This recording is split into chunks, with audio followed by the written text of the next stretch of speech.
하나님은 여러분들을 사랑하십니다. 아멘. 주님을 믿고 의지하면 잘 될 줄로 믿습니다. 아멘.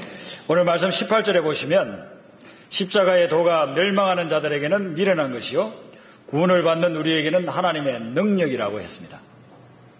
십자가의 도가 무엇이냐 하면 십자가의 도는 복음을 이야기합니다. 영어에서는 메시지 오브 더 크로스, 십자가의 메시지라고 했습니다. 예수님이 지신 십자가가 우리에게 주시는 영적 메시지가 뭐냐는 것이죠. 그 메시지가 바로 복음을 이야기하는데 그 복음은 우리에게 하나님의 능력이 된다고 했어요. 로마서 1장 16절에 보면 복음은 모든 믿는 자에게 구원을 주시는 하나님의 능력이 된다고 했습니다. 이 복음을 우리가 받아들이면 놀라운 능력이 나타난다는 것이죠. 복음이 어떤 내용인가 좀 더 구체적으로 우리가 생각해 보면 성경 전체를 볼 때 이 복음의 내용들이 아주 집약적으로 잘 들어 있습니다. 성경에 하나님께서 우리에게 에덴 동산을 만들고 아담과 하와를 만들어서 그들이 영원히 풍성하게 평온한 삶을 살아갈 수 있도록 그렇게 만들어 주었습니다. 그래서 하나님께서 우리에게 원래 계획한 것은 우리를 위해서 하나님의 사랑을 드러내고 우리가 풍성한 삶을 살아가도록 하는 것이었습니다. 그런데 하나님과의 관계가 너무 좋으니까 사단이 그 사이에 들어왔습니다. 사단이 들어와가지고 그 좋은 관계를, 그 좋은 사이를 파괴를 시켰습니다. 죄가 들어옴으로 인해서 하나님이 우리에게 주시고자 하는 그 아름다운 사랑의 모습들, 그리고 풍성한 삶, 이런 것들이 다 망가지게 된 것입니다. 그래서 사람들이 죄의 문제를 해결해 보려고 노력을 많이 했습니다. 내 인생을 이렇게 폐가 망신시키는 죄를 어떻게 하면 극복할 수 있을까? 어떤 사람은 돌을 닦아보기도 하고 어떤 사람은 자기 나름대로 선행을 해보기도 했습니다. 그러나 근본적인 문제가 해결이 되지를 않습니다. 왜 그러냐면은 내 속에 죄의 뿌리를 남겨둔 채 겉으로 아무리 다른 것을 페인트해도 소용이 없다는 것이죠. 아무리 풀을 겉으로만 뽑아도 밑에 뿌리가 남아있으면은 다시 돋아나고 다시 돋아나는 것처럼 그렇게 된다는 것이죠. 그 죄의 문제를 근본적으로 해결하는 방법은 죄인이 아닌 의로운 분이 그 죄를 대신 져주는 길밖에 없어요. 그런데 이 세상에는 모두가 다 죄인입니다. 죄인 아닌 사람이 이 세상에 아무도 없습니다. 할아버지도 죄인이고 아버지도 죄인이고 나도 죄인이고 내 아들 딸도 내 손자 손녀도 다 죄인일 수밖에 없는 거예요. 그런데 인간이 태어나는 방법이 아닌 하나님의 방법에 의해서 유일하게 죄를 짓지 않고 죄와 상관이 없이 이 땅에 오신 분이 계신데 그분이 바로 예수 그리스도인 줄로 믿습니다. 예수님은 인간의 방법에 의해서 태어나신 게 아니고 성령에 의해서 잉태되어졌기 때문에 죄와는 아무런 상관이 없는 거룩하신 분입니다. 그 예수님이 우리 죄를 대신해서 십자가에 못 박혀 돌아가심으로 인해 가지고 모든 죄인에게 구원의 길을 열어주신 것입니다. 그래서 이제 남은 것은 그 예수님을 믿고 예수님을 영접하기만 하면 하나님이 우리를 향해서 예배놓은 풍성한 삶이 이루어질 줄로 믿습니다. 우리가 이것을 받아들이지 않고 상식적으로 생각해봐라, 세상적인 기준에서 생각해봐라, 무슨 예수를 2000년 전에 죽은 그 예수를 믿는다고 해가지고 그 예수를 통해서 우리에게 무슨 구원이 오겠느냐. 여러분, 인간적인 의도, 우리 생각이 아니고 인간적인 논리가 아니라 하나님이 우리에게 베풀어 주신 영적인 진리에 의해서 그 예수님을 우리가 마음에 받아들이고 믿기 시작하면 그때부터 십자가를 통한 구원의 능력이 나타나게 되는 줄로 믿습니다. 그래서 예수님을 믿으면서부터 구원의 능력과 더불어서 우리에게 변화의 능력이 나타납니다. 저 사람은 절대로 변화되지 않을 거야, 그렇게 생각했던 사람들이 예수를 믿고 교회를 다니기 시작하면서 변화되기 시작합니다. 세상을 아무렇게나 살아가고 많은 사람들에게 피해를 끼치면서 살아가던 그런 사람들의 변화가 일어납니다. 주변에서 놀랍니다. 야, 저 사람 교회 다니면서 예수 믿으면서 정말 변화되고 있구나. 화해를 하기를 시작합니다. 당신이 나에게 준 그 상처가 얼마나 큰데 나는 절대로 당신을 용서하지 못해, 나는 화해할 수 없어. 그랬던 사람들이 십자가를 생각해 보니까 아무 죄가 없는 예수님이 죄인을 위해서 돌아가셨다는 그 십자가의 은혜를 받으니까 나도 허물 많고 죄 많은데 나에게 잘못한 저 사람 내가 용서하지 못할 이유가 어디 있는가. 그래서 용서하기를 시작하는 거예요. 십자가의 은혜가 깨달아지니까 화해가 되고 용서가 되고 회복이 되는 것입니다. 이런 놀라운 능력이 십자가에 있는데 오늘 이 말씀에 보면 멸망하는 자에게는 그것이 미련한 것으로 보인다는 것입니다. 십자가가 능력이 있고 우리를 변화시키고 우리를 화해시키고 우리를 치유시켜주는 그런 능력이 있음에도 불구하고 세상적인 기준에서 멸망하는 자들, 하나님을 믿지 않고 하나님을 거부하는 자들은 미련하게 본다는 것입니다. 우리가 하나님이 믿어진다는 것이요 얼마나 큰 은혜인지 몰라요. 예수님이 믿어지고 십자가의 은혜가 믿어진다는 것이요, 이게 얼마나 큰 은혜인지 몰라요. 어떤 불교 스님은요, 이분이 군의 길을 터득하기 위해서 유럽에 가서 유학을 하고, 그리고 기독교 수도원에도 들어가 보고 몇 년 동안을 기독교식 수련도 해봤습니다. 그랬는데도요, 이분은 자기가 불교에 심취하고 있는 그것 때문에 그런지 아무리 해서 하나님을 믿으려고 해도 보이지 않는 하나님이 믿어지지 않더라는 거예요. 여러분, 우리가 하나님이 믿어진다는 거, 이것이 얼마나 큰 은혜고 복인지 몰라요. 그런데 하나님을 믿지 못하는 사람들이 볼 때는요, 이 믿는 것이 미련하게 보이는 거예요. 뭐 매주일마다 교회를 가고 가서 무슨 예배를 드리고 이렇게 헌신하고 무슨 전도하러 다닌다거나 이런 것들이 미련하게 보인다는 것입니다. 근데 예수님이 하신 말씀은 어떻습니까? 마태복음 5장 39절부터 보면 예수님의 말씀하시기를, 누가 네 오른편 뺨을 치면은 왼편을 돌려대주라. 왼편도 치라고 돌려대주라. 누가 네 속옷을 원하면은, 갖기를 원하면은 그도 또 너가 벗어주라. 누가 어떤 사람이 너에게 억지로 오리를 가자고 하면 넌 십리를 같이 가주라.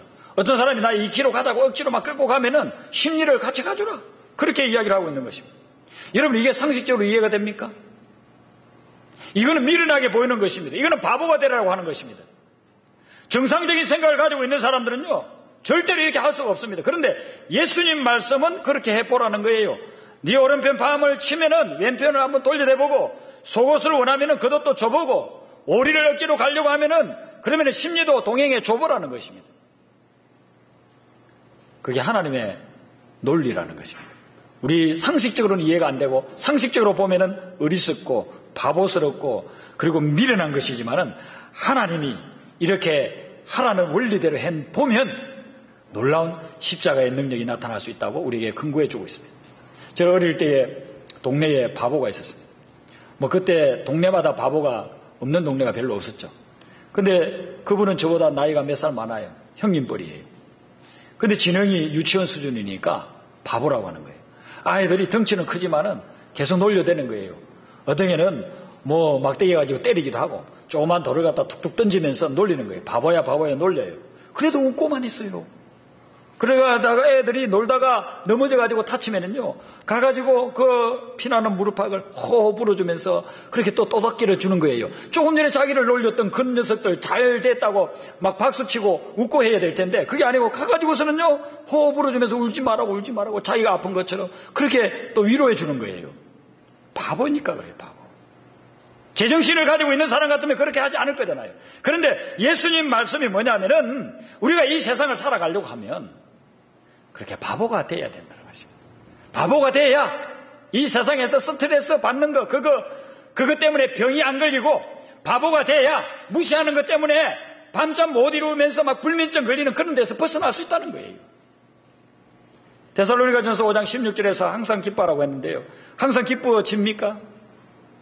여러분, 길게 보지 말고 지난 한 주간만 보자고요. 지난 한 주간만 여러분들 직장에서 당한 일들, 가까운 사람에게 당한 일들, 심지어는 가족 중에서도 다 당한 일들 생각해 보면은요, 기뻐집니까? 기뻐지지가 않는 거예요. 나를 비방하고 비난하고 없는 소리 해대고, 그리고 나에게 억울한 일을 그렇게 막 저질렀던 그 사람, 생각만 해도 막 살점이 부들부들 떨리는데 어떻게 내가 그걸 두고서 그냥 기뻐할 수 있겠느냐? 어떻게 항상 기뻐하라는 거예요? 기뻐지지가 않습니다. 그런데 성경은 기뻐하라고 해요. 어떻게 해야 기뻐할 수 있습니까? 바보가 돼야 그렇게 할 수 있어요. 내가 일시적으로 따지고 세상적으로 따지고 상식적으로 따져가지고서는요, 절대로 항상 기쁨이 내 속에 있을 수가 없어요. 오늘 예배 드리고 가다가도 여러분들 오늘 오후 1시간, 오후에 몇 시간 동안에도 수없이 여러분의 그 기쁨을 빼앗아가는 요소들이 있을 것입니다. 바보가 되지 않고서는 절대로 하나님의 말씀은 우리가 그대로 기뻐하고 즐거워하고 그렇게 지낼 수가 없다는 것입니다. 그런데 이 예수님은 말씀만 그렇게 하신 것이 아니고 실제로 그렇게 살아갔습니다. 먹을 것 없는 사람들 위해 가지고 기도해서 500이어를 가지고서는 기적을 일으켜가지고 수많은 사람들 먹여줬어요. 병든 사람은요, 앞을 못 본다고 치료해줬어요. 앉아서 걷지 못하는 사람 걷게끔 해줬어요. 예수님이 많은 사람들에게 그들의 치유해주고 회복해주고 사랑을 베풀어주고 심지어는 죽은 사람도 살려줬어요. 그러면은 예수님께 좀 돌아오는 게 있어야 되지 않겠습니까? 예수님께 돌아온 것은 없었어요. 결과적으로 돌아온 것은 십자가에 못 박아 죽이는 것이었어요. 조롱하고 손가락질하고 침뱉고 모함하고 그리고서는 십자가에 매달려 죽게끔 한 것이었어요. 그게 예수님께 돌아온 전체였어요. 예수님은요 보면요 진짜 바보예요. 예수님같이 바보가 어디 있겠습니까? 예수를 믿는 사람을 그리스도인 예수쟁이 하는데 여러분들도 바보인 줄로 믿습니다. 아멘 하고 싶지 않죠?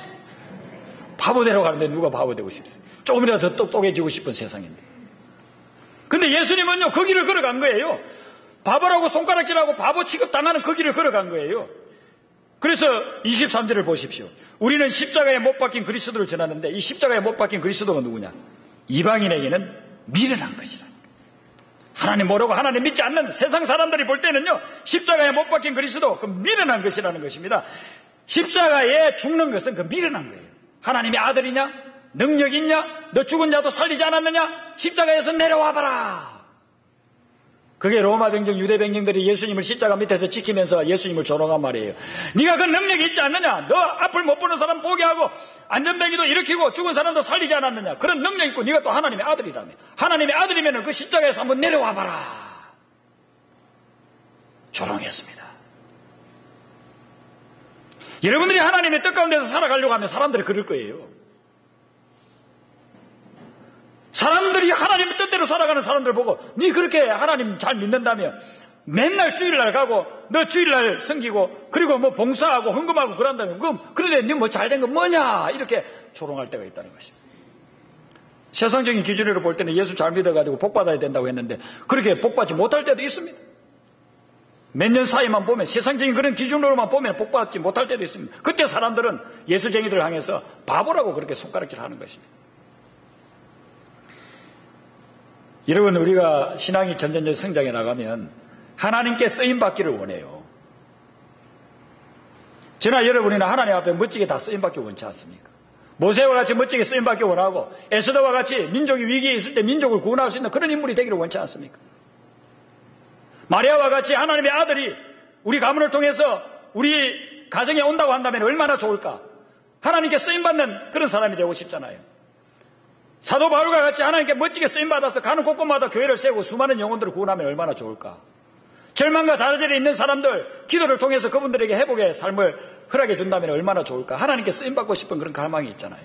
무디와 같이 리빙스턴과 같이 멋지게 쓰임받고 싶잖아요. 근데 여러분 그것이 우리만 바라는 것이 아니고 하나님은 우리보다도 몇십 배, 몇백 배 우리를 사용해 주고 싶어 하는 것입니다. 하나님은요 여러분들 한 분 한 분의 삶을요 굉장히 사용해 주고 싶어요. 쓰고 싶다는 것입니다. 그러면 우리가 하나님께 쓰임받기를 원하고 하나님도 우리를 사용하기를 원하시는데 왜 우리는 하나님께 쓰임받지 못하는 인생을 살아가느냐는 거예요. 여러분 한번 생각해 보십시오. 내가 하나님께 쓰임받는 멋진 인생을 살기를 원하고 하나님도 내 인생을 사용하기를 원하시는데도 불구하고 왜 우리는 하나님께 쓰임받지 못하고 살아가느냐는 거예요. 그 이유가 오늘 이 본문에 있는 것입니다. 하나님이 우리를 사용하고자 하는 방법하고 내가 하나님이 나를 사용해 주었으면 바라는 방법하고 다르기 때문에 그래요. 하나님이 우리를 사용하려고 할 때 하나님 나름대로 가지고 있는 방법이 있어요. 우리가 그 방법을 깨달아가지고 그 방법대로 나아가면 멋지게 쓰임받아요. 그런데 우리는 내 나름대로의 방식이 있어요. 하나님 방식 말고 내 나름대로 하나님 저를 쓰려고 하면은요 제 자존심 살려주고 제 체면 세워주고 사람들에게 인정받고 삐까뻔쩍한 인생 되게끔 해주세요. 그렇게 저를 써주세요 하고 있는 거예요. 근데 하나님은 뭐라고 이야기하느냐면은 그렇게는 내가 쓸 수가 없다 이렇게 이야기하는 겁니다. 그래서 여러분들이 오늘부터 하나님께 멋지게 쓰임받는 인생이 되려고 하면 하나님의 방식에 대해서 자꾸 묵상을 해야 됩니다. 하나님이 사람을 사용하는 방식은 무엇인가? 나는 내 체면 구기지 않고 내 자존심 살려주고 그리고 사람들에게 인정받으면서 그러면서 쓰임받기를 원하는데 하나님은 그래 가지고서는 사용할 사람이 없다는 거예요. 여러분 한번 모세를 보세요. 모세는요 자기 자존심 구기지 않고 자기 체면 구기지 않고 사람들이 인정받으면서 쓰임받으려고 했어요. 멋지게 왕자로서, 왕의 계승, 서열 1위로서 그렇게 멋지게 쓰임받기를 원했어요. 그래서 자기 마음대로 하고 싶었어요. 그랬을 때는요, 애굽 사람을 때려서 죽여버렸어요. 모세가 생각한 방식으로 하나님께 쓰임받으려고 했는데 사람 죽이고 도망자가 돼버렸어요. 자, 바울을 보세요. 바울은요, 자기가 하나님 잘 믿는 사람이었어요. 자기 생각에. 유대인 중에 유대인이고 바리새인 중에 바리새인이고, 자기가 학문적으로 따지면 서기관 중에 서기관이고, 얼마나 많이 배웠는지 몰라요. 그래서 자기는 잘 알기 때문에 자기가 알고 자기가 옳다고 생각하는 것은 이는 진리라고 생각했어요. 그래서 예수 믿는다는 사람들 붙잡아서 죽였어요. 감옥에 집어넣었어요. 네 대를 때리고 핍박을 했어요. 근데 그것은 자기 방식대로 하는 것이었는데 자기가 원하는 결과는 나오지 않았어요. 예수님을 만났습니다. 부활의 예수님을 만나고 나서, 그리고 그때부터 하나님 방식으로 제대로 쓰임받기 시작하는데 사흘 동안 앞이 보이지 않아요. 자기는 여태까지 눈 좋았어요. 아무 도움, 주변 사람 도움 없이 자기 스스로 살아가는 사람이었어요. 그게 자기 방식이었어요. 그런데요, 이제는 주변에서 도와주지 않으면 한 걸음도 내디딜 수가 없었어요. 하나님이 예수님 만나는 순간부터 바울에게 나의 방식은 이거다. 앞을 못 보니까 사람들에게 병신 취급당하는 거예요. 바보 취급당하는 거예요. 그때부터 쓰기를 시작하는 것입니다. 복음을 전하는데요, 환영해 주지 않습니다. 돌을 던집니다. 두들겨 팹니다. 감옥에 집어넣습니다.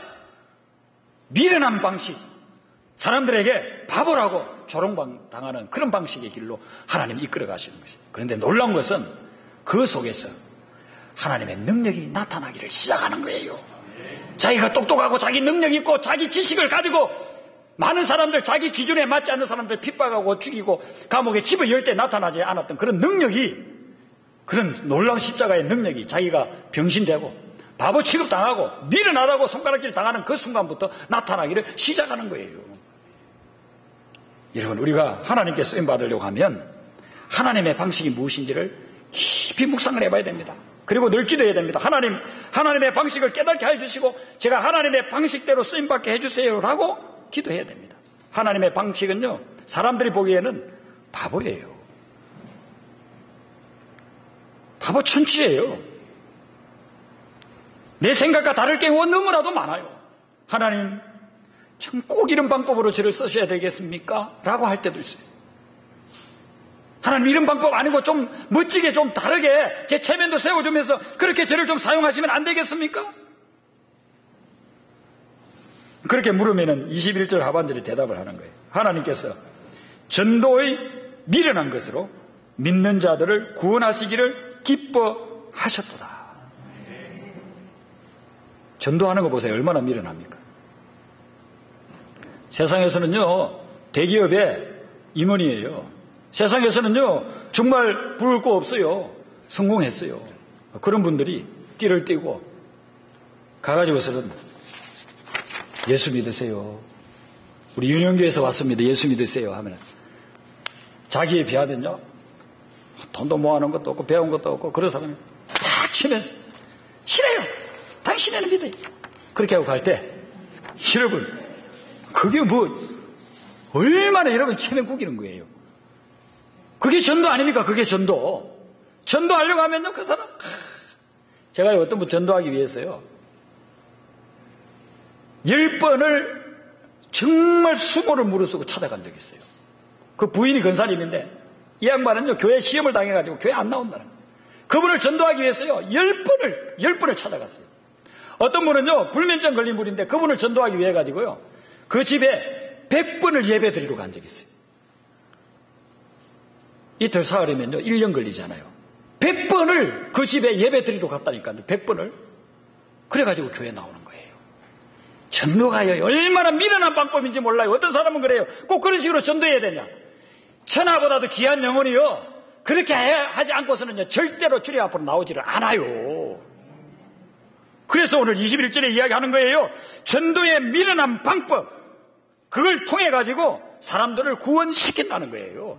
이것은 2000년 전이나 지금이나 절대로 바뀌지 않는 하나님의 룰입니다. 하나님의 영적 원리예요. 우리가 이런 단계로 들어가지 않으면 절대로 영혼을 구원할 수가 없습니다.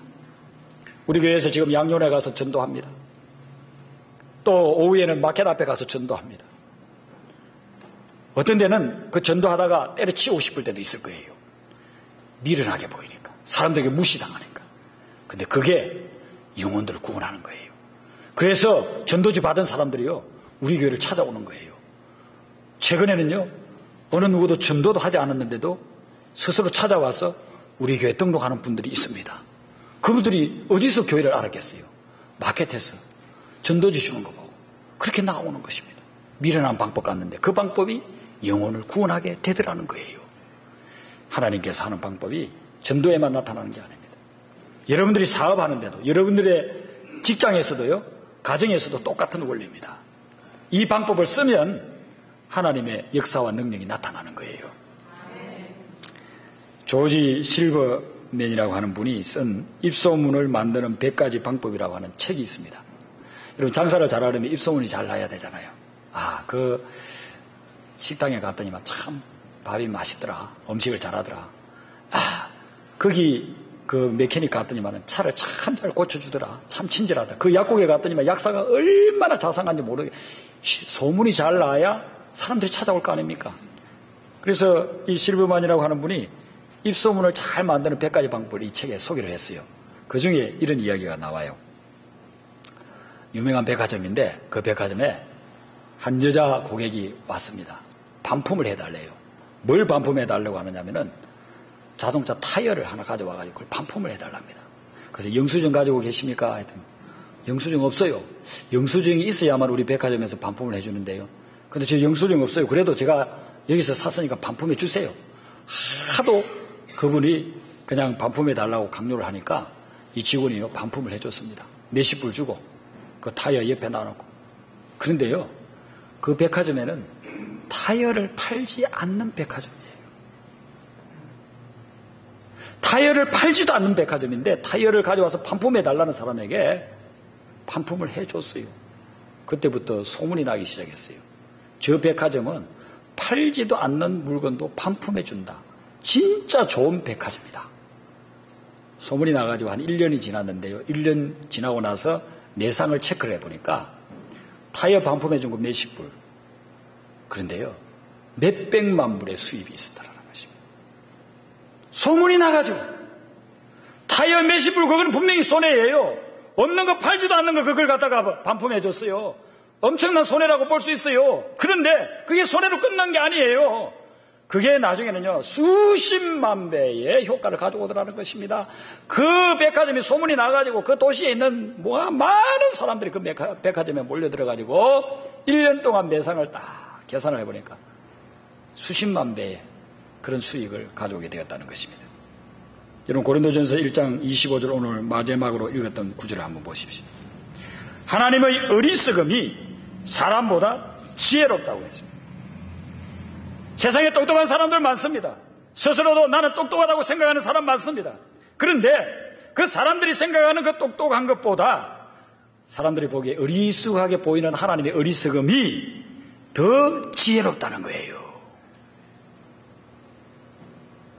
25절 하반절에 하나님의 약하심이 사람보다 강하니라. 능력 있고 재능이 있고 재주 있어요. 그런 사람 보면 저 사람 강한 사람이라고, 능력 있는 사람이라고 그렇게 볼 수 있어요. 그런데 세상 사람들이 볼 때는 하나님이 너무 약해 빠졌어요.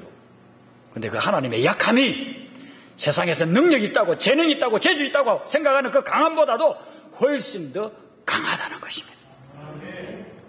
여러분들 지난 한 주간 동안, 혹은 지난 몇 달 동안, 몇 년 동안에 무시당했습니까? 예수 믿는 것 때문에 주님 뜻대로 살려고 하다가 그래서 무시당하고 바보 취급당했습니까? 하나님의 능력이 앞으로 나타나게 될 줄로 믿습니다. 바보 취급당한 것이 절대로 바보 취급당하는 것으로 끝나지 않아요. 그렇게 끝난다면 누가 예수 믿겠어요? 십자가 지는 것이 바보지만은, 오늘 이 말씀 속에서 십자가 지는 것이 미련한 것이라고 했지만은 그 십자가는 미련한 것으로 끝난 것이 아니고 부활의 능력으로, 부활의 지혜로 다시 하나님이 살려주신 줄로 믿습니다. 이것 때문에 우리가 예수 믿는 거 아닙니까? 사무엘상 21장에 보면은요, 다윗이 사울에게 도망을 다니면서 어디로 가느냐면 블레셋으로 갔다고 그렇게 기록이 되어져 있어요. 가드라고 하는 지역이 나오는데 블레셋의 한 성읍 중에 하나입니다. 그 가드에 아기스라고 하는 왕이 있었습니다. 도망을 다니다가 이스라엘에 있으면 맞아 죽을 것 같으니까 어디로 갔느냐면 적군이 블레셋 가드 진영으로 들어갔습니다. 가가지고 아기스 왕을 만납니다. 왕이요. 근데 다윗은 생각하기를 자기를 모를 줄 알았어요. 사람들이 다 알고 있는 거예요. 아기스 왕의 신하가 아기스 왕에게 와가지고 이야기하는 거예요. 다윗이 옆에 있는데 다윗이 옆방에 있는 줄도 모르고 막 이야기를 하는 거예요. 왕이야, 다윗이 지금 저기 있는 저 자가 다윗인데 다윗이 어떤 자인지 아세요? 그 어떤 자냐? 이스라엘에서요, 지금 현재 왕인 사울은 천천만을 죽이고 이기고 다윗은 만만을 죽인다고 그랬대. 사울은 가가지고 천천을 죽여서 이기는데 저 다윗은요 만만을 죽여서 이긴다는 그런 장수입니다. 아주 명장입니다. 저 애가 그냥 왔겠어요? 스파이로 들어왔을지 모릅니다. 도망오는 척 해가지고요 우리 싹 살펴봤다가 나중에 다시 들어와서 우리를 갖다가 다 멸망시키려고 그럴지 모릅니다. 그런 이야기를 살려주면 안 됩니다. 후환이 두렵습니다. 저 녀석은 죽여야 됩니다. 죽여야 된다는 내용까지는 없지만 그걸 읽어보면 대충 내용이 그렇게 전개가 되고 있어요. 죽이십시오. 그때 다윗이 쓴 전법이 뭔지 아십니까? 미친 채 하는 전법을 쓰기 시작했어요.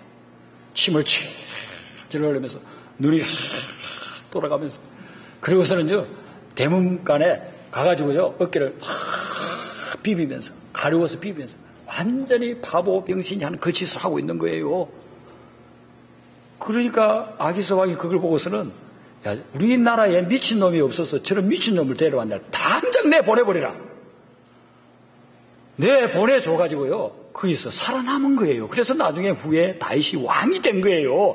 만약에 그가 그때 똑똑한 척 하면서 내가 골리앗을 죽인 장군이라고, 당신 나라에 필요하면 나를 좀 써주시오, 이렇게 했으면요 다윗은 그냥 한 칼에 날아가.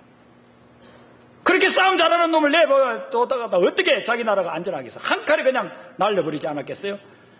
그런데 바보 취급, 자기가 미친 채 하고 병신 노릇을 하니까 쓸모가 없다는 거예요. 그래서 살아남은 거예요. 여러분들을 누가 죽이려고 하면요 바보 취급을 하세요. 바보처럼 그렇게 행동하세요. 그러면 살아남아요. 해방 이전에 저 한경북도 나남이라고 하는 데가 있다고 해요. 저는 북한에 대해서 전혀 모르니까 거기 살다 오신 분들은 아마 아실 것 같아요. 한경북도에 나남이라고 하는 데가 있는데요, 그 나남이라는 마을에 여자 거지가 하나 있었다. 아주 젊은데 거지로 살아가요. 사지가 멀쩡한데 거지로 살아가요. 옷도 몇 달 동안 빨지도 않아가지고 떼국물이 그냥 질질질 흐르고, 머리도 감지 않아가지고 이게 뭐 머리털인지 짐승털인지 구분이 안 되고 항상 침을 질질 흘리면서 그 동양 하러 다니면서 밥 좀 달라고 밥 주면서 젊은 게 그냥 밭에 가서 일하면 먹고 살 텐데 왜 이렇게 거지짓을 하냐고 하면 그냥 웃기만 하고 고맙습니다 하고서 가고 그랬어요. 사람들이 전부 다 그 여자만 보면 손가락질하고 욕하고 바보 취급하고 그랬어요. 8.15가 딱 돼가지고 해방이 됐습니다. 북한에 소련군이 진군에 들어왔습니다. 근데 한경북도 나남에요 소련군이 들어왔는데 그 소련군대가 들어오는 그 앞에 나남 사람들이 항상 봐서 그 얼굴에 안면이 있는 여자가 하나 딱 서 있어요. 소련군 장교복을 입고 중위 계급장을 탁 달고 나타난 거예요. 사람들이 놀래 잡았어요. 저 년이 저 그년 아니냐 그러는 거예요. 그 미친년 아냐? 그 거지로 지냈대. 우리 집에서도 내가 몇 번이나 밥 줬지. 그년이 어떻게 저렇게 왔어? 알고 보니까요 소련군 첩자였어요. 소련이 들어오기 전에요 몇 년 전에 훈련을 시켜가지고 너 나남에 들어가지고 너는 나남을 다 파악하고 있어라. 우리가 진군에 들어가면은 접수할 수 있도록 그렇게 해놔라. 여러분, 소련군 장교라도 자기가 몇 년 동안 병신 취급당하고 바보 취급당하고 미련한 년이라고 욕 얻어먹고 그래도요 꼼짝 안 했어요. 항상 기뻐했어요. 항상 기뻐했어요. 밥 얻으러 가가지고 무시해도 항상 고맙습니다. 네네. 항상 그렇게 살았어요. 근데 어느 날 소련군이 진군에 들어오니까 완전히 달라져 버렸어요. 미친년이 아니에요. 거지가 아니에요. 창조예요. 그 앞에는 나난에 있는 사람 어느 누구도 한마디 못하고 다 머리를 쪼아리고 숙이고 복종해야만 됐어요. 여러분, 빌립보서에서 3장 20절에 우리를 어떻게 묘사하고 있느냐면, 오직 우리의 시민권은 하늘에 있는지라. 여러분, 우리는 소련 장교 정도가 아니에요. 러시아 장교 정도가 아니에요. 우리의 시민권은 하늘나라에 있다는 것입니다. 이 세상에서 평신 취급당하고 바보 취급당하고 하나님 뜻대로 살려고 하다가 욕 얻어먹고 염려하지 마세요. 여러분의 시민권이 하늘나라에 있는 줄로 믿습니다. 여러분은 하늘나라의 군대고 하늘나라의 장교인 것입니다. 자부심을 가지고 당당하게 살아가시기를 바랍니다. 그래야만 여러분 이 한란 많은 오해 많은 무시하는 이 세상에서 정신병 걸리지 않고 건강하게 떳떳하게 살면서 주님 주시는 삶의 열매를 맺으며 살게 될 줄로 믿습니다. 이 믿음 가지고 한 주간도 승리하시기를 주님의 이름으로 축원합니다.